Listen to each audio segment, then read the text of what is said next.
Aquí comienza el programa que siempre está del lado del buen periodismo y de la verdad. El mejor análisis siempre, en micrófono remoto, siempre encendido.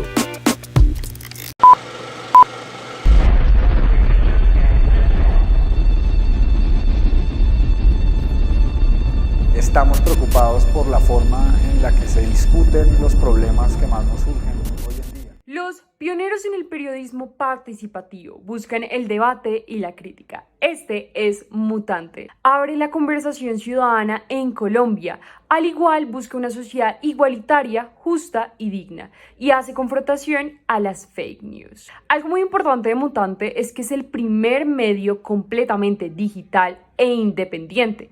Esta palabra independiente es esencial para la calidad periodística, debido a que vela por los derechos de los ciudadanos, claramente teniendo en cuenta la verdad. No hay ningún interés ni poder de por medio. Abordan temas como lo son los derechos humanos, la inequidad social y las crisis climáticas. Primero, recopilan historias desde la perspectiva de la audiencia involucrada. Segundo, buscan expertos o expertas que expliquen las causas y consecuencias de la problemática principal que se toca en la historia. Tercero, desarrollan estrategias para empoderar a todos los ciudadanos y que haya una participación en todas las historias, por medio de encuestas, infografías, paneles con expertos, etc. Además, cuentan con manuales y guías que brindan en sus páginas web. Mutante nace en 2018 para reinventar la manera en la que se generaba la información y construir opinión pública en Colombia. Esto se hizo posible junto a un equipo de estrategas, comunicadores, periodistas y creativos. En 2019, el 83% de sus ingresos provino de becas o subvenciones. Juan Camilo Maldonado, el director de este medio, comentaba que sin la ciudadanía, sin la participación de estos para ayudar a financiarlos, no sería posible. Por eso, 358 ciudadanos fueron los que ayudaron a financiar este medio. Además de eso, Open Society les brindó una beca en la cual había un monto de $25,000. En la necesidad de construir agendas públicas desde la ciudadanía y además de eso, brindar para que siempre haya independencia editorial, crearon un medio completamente sostenible, gracias a las membresías y a los foros junto a expertos. El 80% de sus ingresos cubre gastos administrativos, costos personales, mientras que el 20% cubre lo que sería siendo gastos de viaje, servicios, etc. Ahora bien, es necesario preguntarnos y hacer un análisis a sus contenidos para así saber si son un periodismo de calidad y si cumplen con los protocolos de verificación.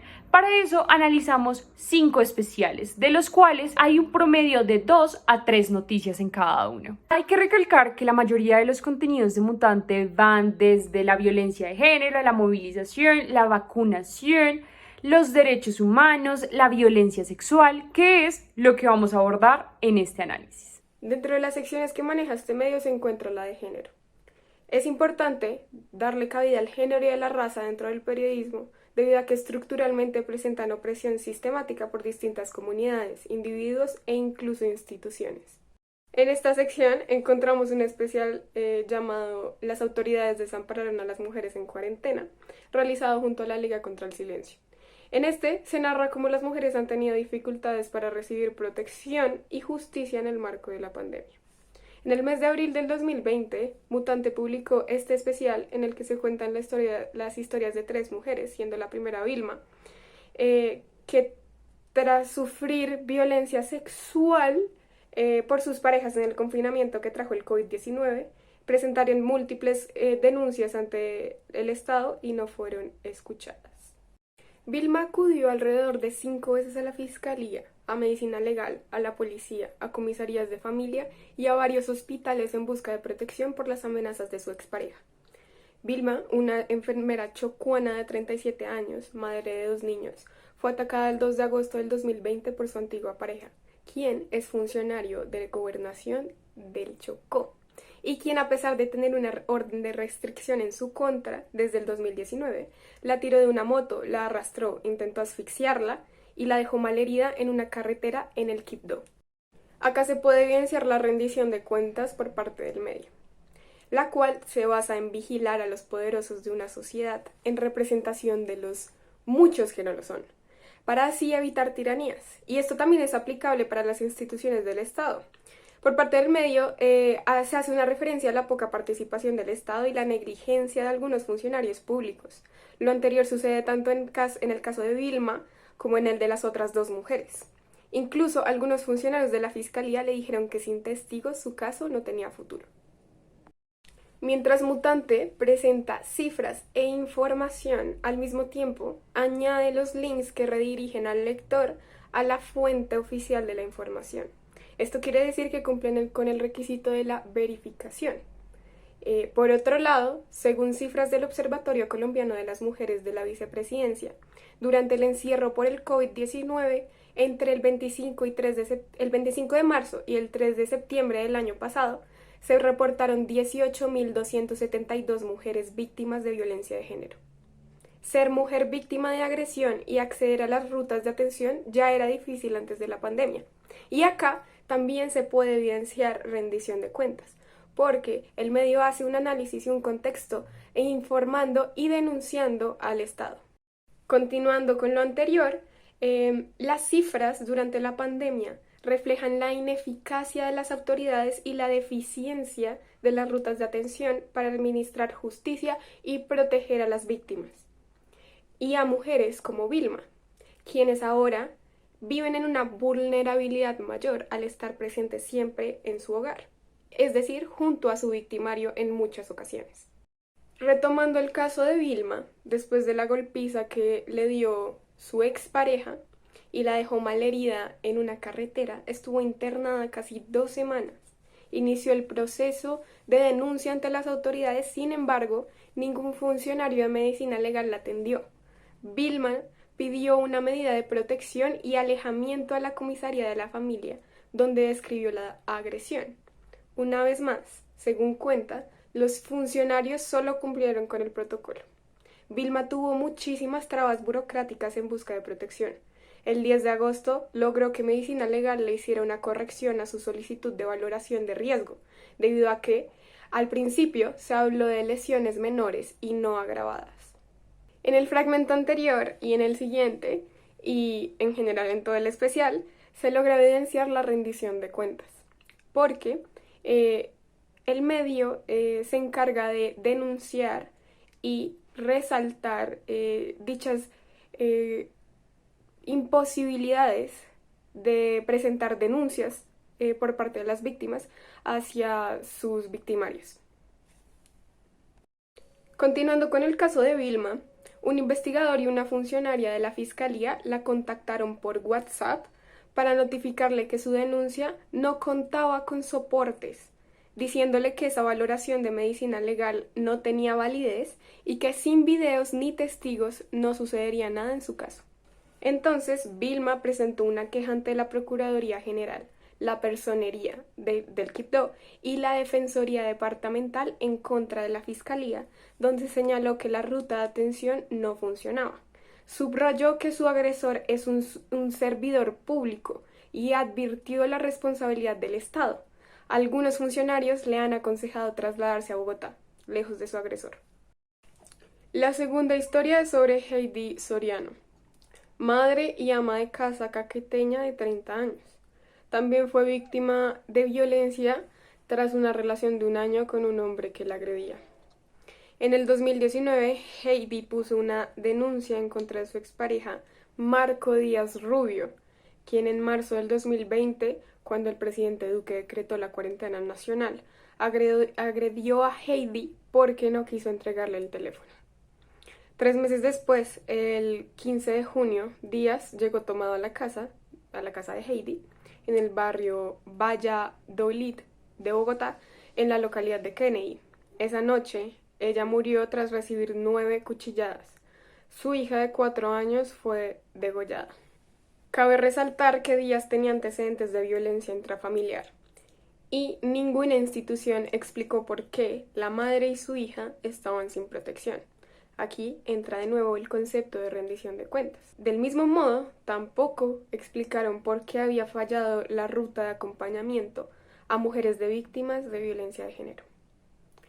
En junio 17, anunciaron que Díaz había sido capturado. 6 días después, la fiscalía lo judicializó y el fiscal de la unidad de vida le imputó el delito de feminicidio agravado. Díaz podría pagar una pena de hasta 41 años de prisión. Sin embargo, las cifras evidencian altas tasas de impunidad. De 106.454 denuncias por violencia intrafamiliar instauradas ante la Fiscalía en 2019, solo el 14% ha sido esclarecido. Acá se puede evidenciar la calidad periodística, debido a que generan un contexto, además de aportar cifras que ayudan a entender la dimensión de la problemática. Jimena, como Heidi y Vilma, también había denunciado a su expareja, pero en 2 años no había logrado nada con las autoridades. Rendición de cuentas de nuevo. Después de otro ataque y en pleno confinamiento, expuso su caso en las redes sociales. En junio del año pasado, en la ciudad de Barranquilla, Jimena, de 20 años, fue a buscar a su hijo de 2 años a la casa de su expareja. Los encontró ambos dormidos y decidió volver más tarde. Estaba cerca con una vecina cuando su expareja la llamó y le dijo que su hijo acababa de despertar. Jimena volvió, pero se dio cuenta que su hijo seguía dormido. Él cerró la puerta, su expareja, y la golpeó en un ojo. Después corrió al patio y ella aprovechó para buscar las llaves. Abría la puerta cuando sintió un golpe en la cabeza. Se tocó y vio que sangraba. Muchas mujeres que acuden a las autoridades pierden la confianza al verse tratadas con indolencia por parte de estas. Entonces, Jimena subió un video en Instagram. El video se volvió viral y un abogado especialista en investigación criminal le ofreció acompañarla en el proceso. A la mañana siguiente, 810 días después de su primera denuncia, la alcaldía, la fiscalía, la policía y la personería distrital hablaron públicamente y se comprometieron a ayudarla. Medicina Legal le otorgó 12 días de incapacidad médica. Su caso entró al protocolo de valoración de riesgo epidemiológico semestral del Ministerio de Salud y Medicina Legal, según el cual 15.000 mujeres están en riesgo de feminicidio en Colombia. Con su denuncia en redes, Jimena logró que la Fiscalía abriera una investigación priorizada y el 20 de julio del 2020 detuvieron a su agresor. El especial de Mutante narra la historia y el drama de muchas familias y de la familia Carvajal ubicadas en el municipio de Sardinata, en la región del Catatumbo. El drama de estas familias consiste en que varias de ellas han tenido que sustituir el cultivo de sus productos tales como la caña de azúcar y el cacao por la hoja de coca. ¿Por qué?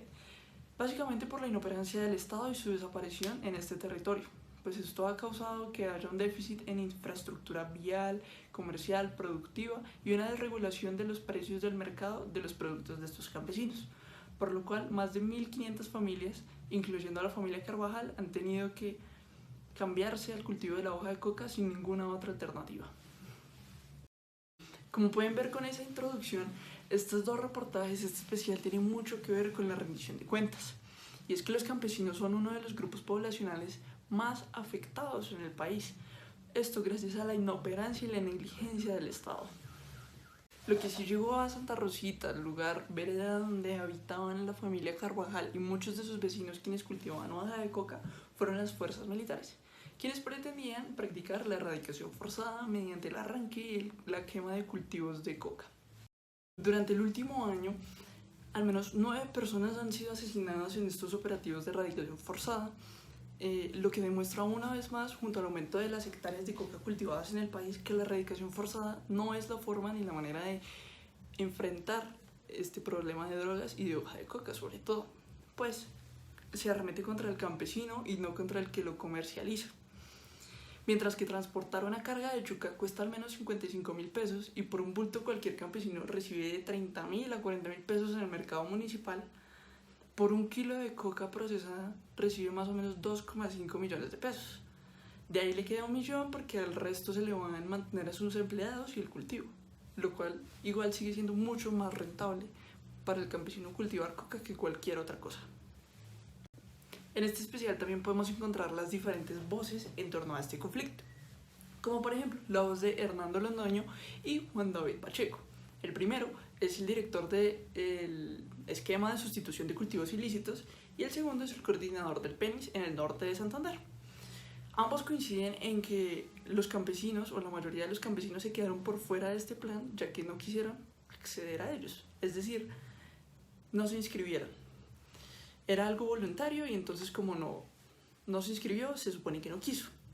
Sin embargo, Juan Carlos Quintero, el coordinador general de la Asociación Campesina del Catatumbo, aseguró que la acción del gobierno fue deficiente. Primero, no se realizó pedagogía sobre este nuevo programa y segundo, no se hizo su respectiva comunicación. El gobierno no cumplió con el paso siguiente a la firma del acuerdo colectivo, porque únicamente suscribió acuerdos individuales en un solo corregimiento.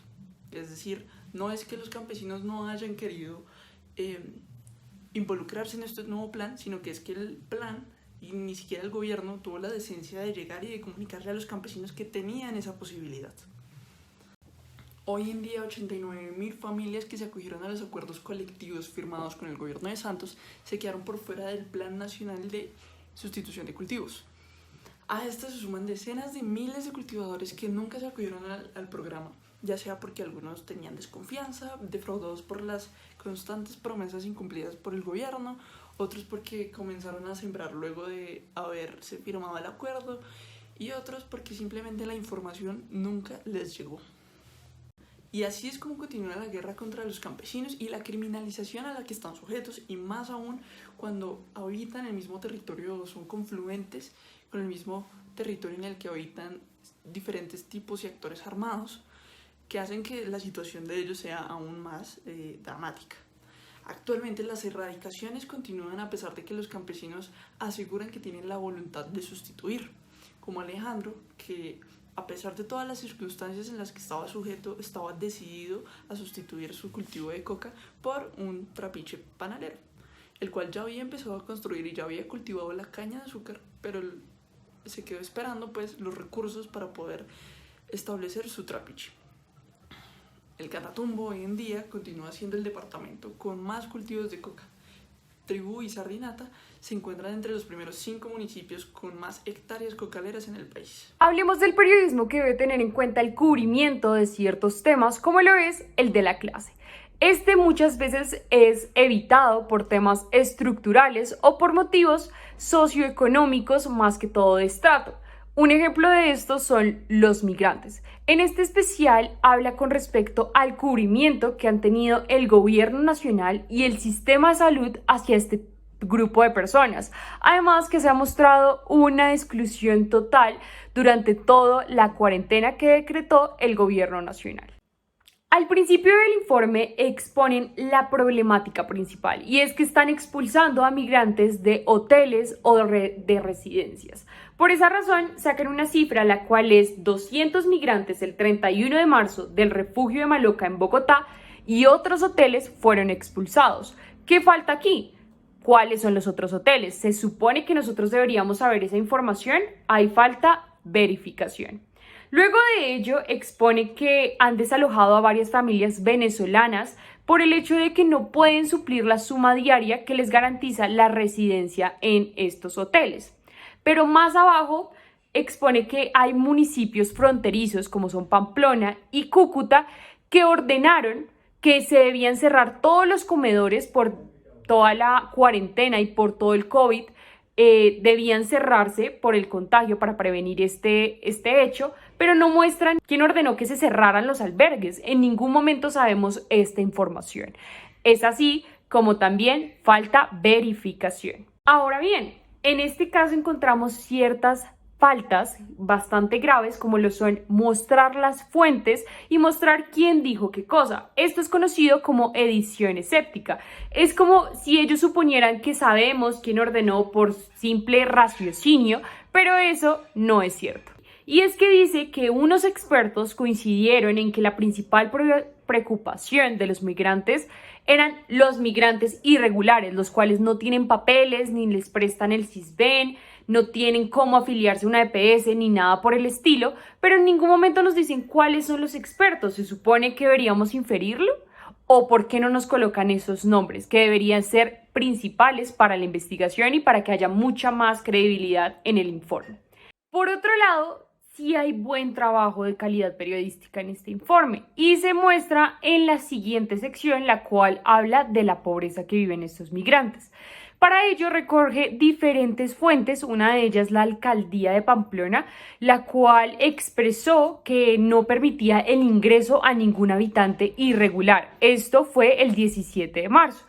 ¿Por qué esta información es importante? Pues nos muestra que hay una persona, o más que una persona, una institución que es responsable de la acción, la cual es que no permitió el ingreso a migrantes irregulares. Es decir, se cumple verificación y rendición de cuentas. Además, también expone que la red humanitaria de caminantes y da el contexto de quién es esta red, que es algo muy importante para tener muchísima más confianza en la fuente y por qué viene a interferir en esta historia. Y esta denunció que hubo un abuso por parte de la policía a ciertos grupos de migrantes.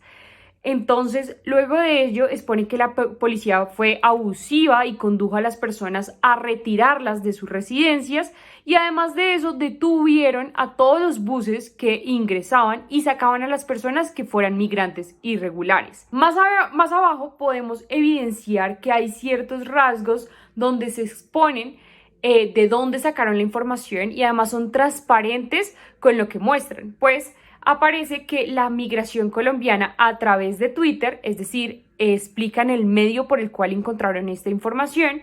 En un comunicado de prensa, en las últimas 2 semanas han hecho 3.400 verificaciones de cumplimiento del aislamiento preventivo a poblaciones migrantes, que ha terminado en 130 personas deportadas, 94 inadmitidas y 59 a las que se les suspendió el permiso de ingreso y permanencia. Esta información es completamente relevante para la investigación y además se muestra de dónde fue sacada y de dónde se extrajo y por qué medio. Ahora pensemos en la credibilidad y confiabilidad de lo que nos muestran.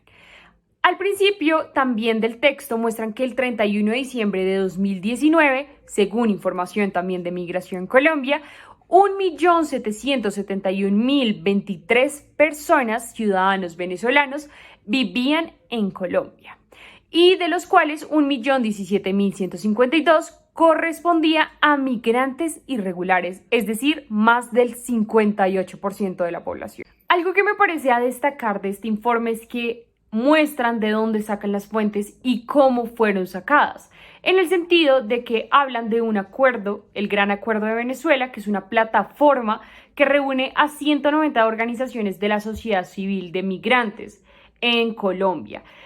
Primero dan un contexto de qué es el Gran Acuerdo de Venezuela, es decir, es algo primordial para no emplear muchísima más desinformación y además de eso es muy funcional debido a que la persona no tiene que ir investigando en otra página, sino aquí mismo es como se encuentra.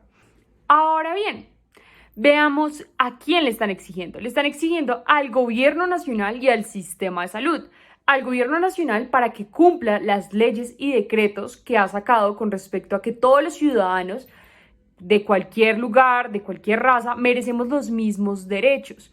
Y al sistema de salud es porque todos los migrantes irregulares no han podido prestar este servicio. Además de eso, en la cuarentena, este problema se ha reindicado al sentido de que más del 75% de los venezolanos no cuentan con un servicio de la EPS, pues no pueden acceder a esto debido a que no cuentan con los papeles. Mutante afirma que no están actualizadas por la situación de la pandemia estas cifras, pero pues al ocurrir en cuarentena creen ellos que han aumentado. Veamos aquí, paremos un momento y también notemos que nos muestran la verdad, es decir, hay mucha más confiabilidad en el medio a que nos cuenten que no, como sacamos estas cifras de tal página, no se sabe cuál es la página, sino más bien dicen de cómo es la página que no han actualizado y por esa razón colocaron esta cifra que ayudan a la problemática, algo que es muy importante. En manera de conclusión, este informe nos muestra una problemática que es bastante importante, que es la de los migrantes irregulares, una moneda o una visión que nos había mostrado hace mucho tiempo, y además de eso nos muestra la xenofobia y la exclusión a las que estas personas se encuentran constantemente. Estamos atravesando una crisis sanitaria en estos momentos y en Mutante eso no se excluye por ninguna razón, y es que hay una sección llamada Cuidado, por donde por supuesto que debido a la crisis ya mencionada ha tenido mucho flujo de información por este año y poco más desde que inició la pandemia. Ahora que la vacunación ha llegado al país, sin duda es de lo que más se está hablando, sin contar los contagios que se propagan y nuevas muertes registradas diariamente. Varias denuncias revelan un represamiento de datos que no se cargan al sistema del Plan Nacional de Vacunación, mientras la iniciativa de la sociedad civil apuesta a la transparencia para medir el verdadero ritmo de la inmunización contra el COVID-19. Ministerio de Salud, a través de sus redes sociales y su página web, solo reporta cada día el acumulado de dosis aplicadas. Esto no permite hacer un seguimiento completo o un análisis profundo de los datos. Países como Argentina y Chile, en cambio, sí ofrecen tableros de monitoreo con datos segmentados. Y el Ministerio de Salud tampoco publica datos de la vacunación en más de 1000 municipios. Su información solo incluye las dosis aplicadas en todos los departamentos y en los 5 distritos especiales: Buenaventura, Cartagena, Barranquilla, Santa Marta y por supuesto Bogotá. Esto representa un problema para hacer veeduría, incluso para pensar en mecanismos de participación, dice Pilar Sáenz, coordinadora de proyectos de la Fundación Carisma, una organización de la sociedad civil que vigila el uso de las tecnologías digitales en la protección de derechos humanos.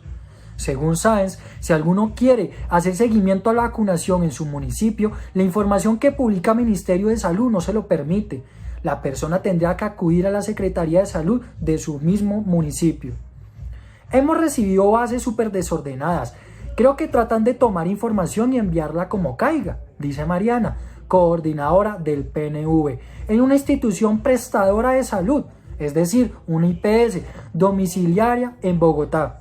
Mariana pidió omitir su nombre y su lugar de trabajo para evitar problemas. Según Claudia Vaca, profesora de la Universidad Nacional y experta en salud pública, crear las bases de datos con los perfiles de las personas a vacunar involucra a varias entidades: la CPS, los puntos de vacunación IPS, las secretarías de salud y por supuesto el Ministerio de Salud.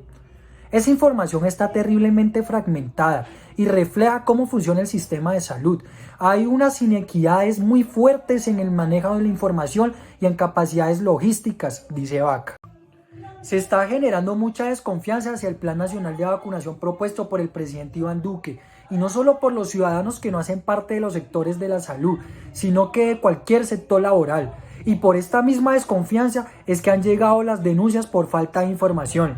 Así es, porque no es desinformación, es información incompleta, y hay países dentro de Latinoamérica donde están siendo más transparentes en el tema de la vacunación contra el COVID-19, ya mencionados anteriormente. El 9 de septiembre del 2020 fue la noche más terrorífica para Bogotá desde la toma del Palacio de Justicia.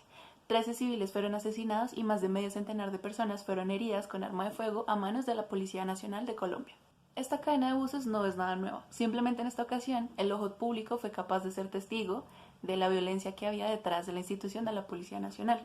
Esta masacre también aceleró la necesidad de una reforma policial, pues a pesar de que los estándares para la selección de su personal han sido elevados, esto no se ha demostrado en las formas de actuar con la ciudadanía. En el reportaje Varillazos y a Matar, Mutante plantea desde una parte una contextualización de la masacre del 9 de septiembre y además habla sobre la violencia policial que se vivió y las formas de actuar de la policía en contra de los manifestantes. Por otra parte, se habla de la Policía Nacional como institución y se conocen voces de pertenecientes a esta institución en donde nos cuentan cómo es el proceso de selección del personal y además las instrucciones y el tipo de instrucciones que se les dan a los uniformados.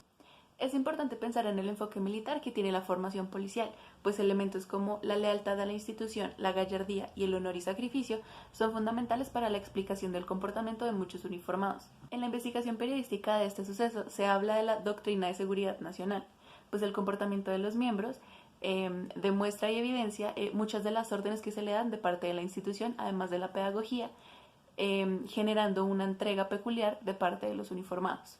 La doctrina militar le anula a los policías la noción del derecho. la frase del soy policía va mucho más allá del ámbito laboral y se mezcla con lo personal. Otro elemento fundamental que plantea Mutante en su reportaje al hablar de abuso policial es la rabia implícita con la que salen los patrulleros a prestar sus servicios de vigilancia, en este caso, hablando de la Policía Metropolitana de Bogotá. En este caso, el lado de la ideología de la rabia pertenece a un rezago de la doctrina militar del enemigo interno, que podría denominarse como la cartelización de la protesta ciudadana y de las marchas en vía pública. Básicamente es un efecto colateral de toda esta rabia con la que se es formado el policía en estas escuelas. Esa vez nos mandaron a cuidar el cañaduzal de uno de los hombres más ricos del país, dueño de un canal de televisión, y por estar defendiendo una propiedad privada casi nos matan a tiro de fusil, afirmó un agente del ESMAD. Lo que no está en duda es que hoy en día el abuso policial y el abuso de fuerza parece la regla, más no la excepción. A lo largo de este reportaje, Mutante se encarga de colocar siempre las fuentes de donde fue sacada la información, pues en este caso se habla de cifras muy puntuales, como en este caso. 40 CAIs atacados, 17 de los cuales fueron fortín de policías, que casi seguro dispararon contra la gente desarmada. 13 civiles muertos y 75 más fueron heridos por arma de fuego. Hay registro de que la policía hizo al menos 345 balazos en contra de la ciudadanía. Este tipo de frases, además de ser muy exactas, precisamente por eso es necesaria que se anexe la información de las fuentes, también puede dejar ver mucho el papel y el punto de vista que tiene el medio y la persona que lo escribió. Por otra parte, a lo largo del reportaje se caracteriza Mutante por estar contextualizando constantemente la información que está ofreciendo. En este caso, si bien el Marek Manum brutal del 9 de septiembre tiene puntos en común con el Bogotazo, quizá guarda mayor relación con la masacre de 10 universitarios cometida por el ejército en el centro de Bogotá durante la protesta estudiantil sucedida el 9 de junio de 1954, marcha surgida tras la muerte de otro universitario el día anterior a manos de la policía. Vale precisar que esto ocurrió bajo la bota militar de Gustavo Rojas Pinilla entre 1953 y 1957. Al tratarse de un tema tan álgido como el abuso de autoridad y el abuso policial, es muy importante que este medio, en este caso, respete el anonimato de las fuentes, cosa que sí realiza. Como es usual en miembros de la fuerza pública, me pidió omitir su nombre para no contravenir la jerarquía institucional, cuya estrategia es presentar voceros capaces de controlar hasta las comas de la dicción en una rueda de prensa. Al hablar de periodismo de calidad y periodismo investigativo, es muy importante tener en cuenta el factor de rendición de cuentas. En este caso, Mutante lo hace al hablar de la responsabilidad que tiene tanto el Estado como el gobierno y la institución de la policía en toda esta ola de abuso policial. La responsabilidad de que los policías salgan más rápido y sean graduados solamente porque se necesitan más patrulleros, en este caso, es del gobierno, así como lo dice uno de sus patrulleros anónimamente. La urgencia, hay que enfatizarlo, la impone el gobierno cuando promete públicamente más presencia policial en lugares que están siendo calificados por la gente como inseguros. En muchas ocasiones del reportaje se enfatiza en la violencia que hay sistemática de parte de la Policía Nacional al, a su vez, ser irresponsables con utilizar chalecos y trajes que no tienen debidamente su número de identificación. Esto se puede evidenciar en los siguientes fragmentos.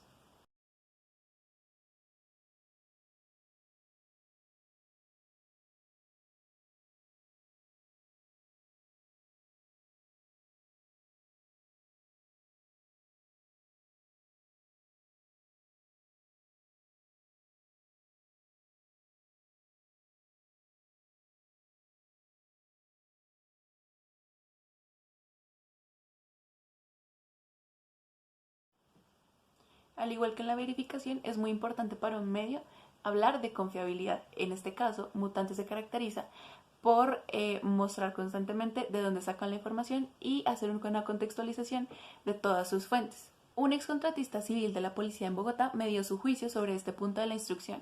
Con ella conversé por teléfono a principios de octubre. Este tipo de fuentes lo que hace es acercar al lector y al espectador para de alguna manera empezar a creer en el periodismo independiente.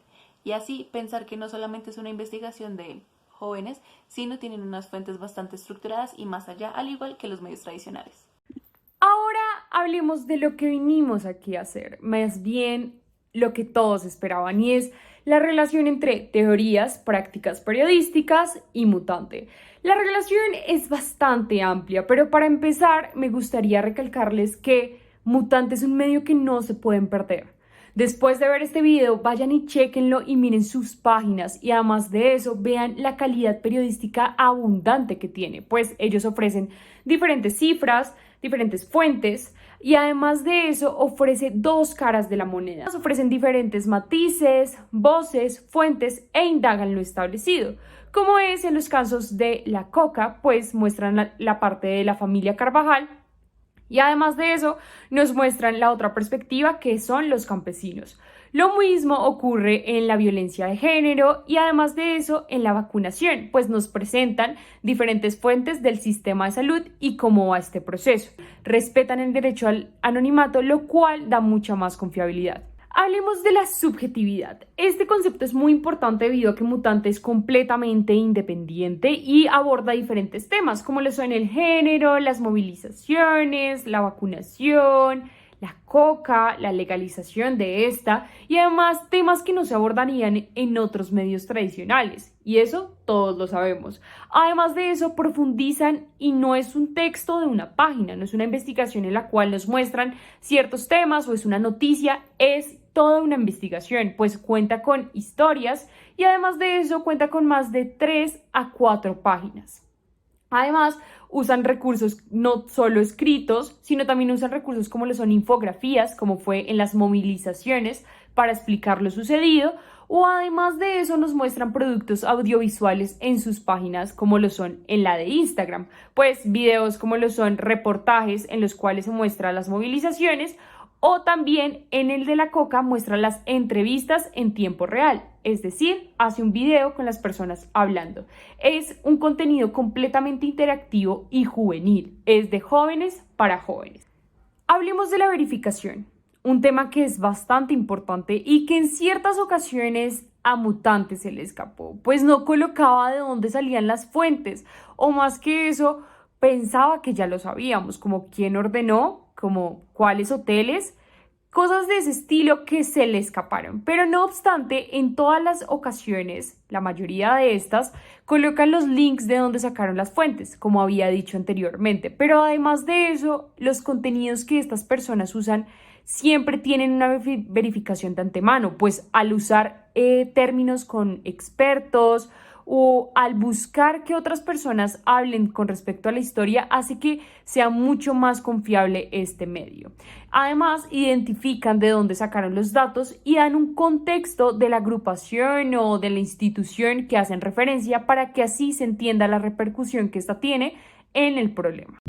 Algo que me gustaría recalcar es que hablan coloquial, ameno, no es algo un texto universitario o un texto institucional. Hay ocasiones que hasta se les escapa frases que son típicas de los colombianos y eso es muy bonito porque es un contenido que es para todas las personas, ameno, tranquilo, que cuenta una problemática importante pero que además se cuenta de una forma normal y relajada. En ningún momento están diciendo: oigan, yo opino de tal forma, o la autora o el autor dice deberían opinar de tal forma. No obstante, hay una inferencia en el sentido de que se evidencia, un ejemplo, en el caso de los migrantes que no están de acuerdo con lo que les está sucediendo, pues exponen la problemática y en ciertas ocasiones la autora expone que esta problemática lleva muchísimos años y que debe ser escuchada por el gobierno nacional, es decir, en ciertas ocasiones implícitamente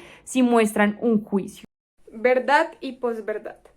Siempre usan fuentes confiables, como lo son entidades expertos en el tema y que estén verificados por instituciones confiables. Al igual, son transparentes, pues si una cifra o una fecha está desactualizada, colocan la información y dicen desde dónde sacaron dichas investigaciones. Lealtad. A los poderosos siempre los cuestionan y siempre representan a los que no tienen voz. Como bien lo dice su lema, es pionero del periodismo participativo. Constantemente hace encuestas para meter al público en su agenda pública y que su opinión sea válida y escuchada. Por último, rendición de cuentas. Ellos son el perro guardián de un periodismo que lo necesita. Cuando cuestionan a Claudia López, al gobierno, al sistema de salud, lo hacen con evidencias. Son totalmente transparentes, mostrando de dónde sacan sus ingresos. Y esto da más credibilidad. Además, no son financiados por ningún político o interés económico, sino que son completamente independientes. Buscan ayudar a los ciudadanos y representarlos como se debe. La calidad les queda corta. Lo que tienen que hacer es verlos ya.